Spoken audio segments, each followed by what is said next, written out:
মধ্যপ্রাচ্যের উত্তপ্ত মরুভূমিতে ইরান ও আমেরিকার মধ্যে যুদ্ধবিরতি কার্যকর হওয়ার পর বিশ্ব এক অদ্ভুত সামরিক দৃশ্যের সাক্ষী হয়ে থাকল, যা আগে কখনো দেখা যায়নি।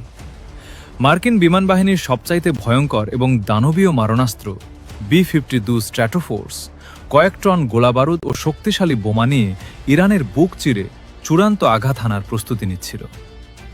ইংল্যান্ডের রাজকীয় বিমান ঘাঁটি থেকে উড়ে এসে এই বিশাল ডানাওয়ালা কোল্ড ওয়ার আমলের বোমারু বিমানগুলো ইরানের আশপাশে টহল দিচ্ছিল।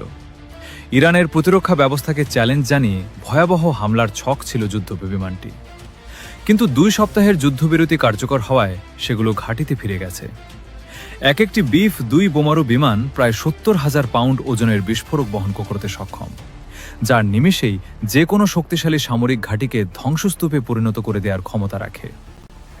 ইরানকে ধ্বংসস্তূপে পরিণত করতে এই বিশাল আকার বোমারু বিমানগুলোকে যুদ্ধের ময়দানে মোতায়েন করেছিল পেন্টাগন এবং মার্কিন সামরিক কমান্ড। আর তাই ইরানের ভাগ্য হয়তো চিরতরে অন্ধকার গহ্বরে তলিয়ে যেতে চলেছে বলে আশঙ্কা করা হচ্ছিল। তবে ইতিহাসের পাতায় এই মিশনটি এক ভিন্ন কারণে অমর হয়ে থাকবে, কারণ টনকে টন মরণাস্ত্র থাকা সত্ত্বেও বিমানগুলো একটি বোমাও নিক্ষেপ না করে পুনরায় তাদের ঘাঁটিতে ফিরে এসেছে।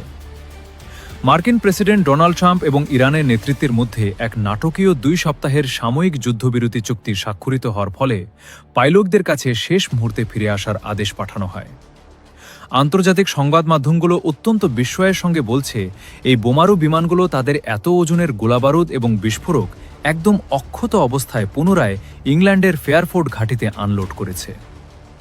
সামরিক বিশ্লেষকদের মতে এই যুদ্ধবিরতির মাধ্যমে বড় ধরনের তাণ্ডবের হাত থেকে রেহাই পেয়েছে ইরান, কারণ শত বছরের কাছাকাছি বয়সী B-52 বিমানগুলো এখনও যে কোনো দেশে বড় ধরনের ধ্বংসলীলা চালানোর ক্ষমতা রাখে।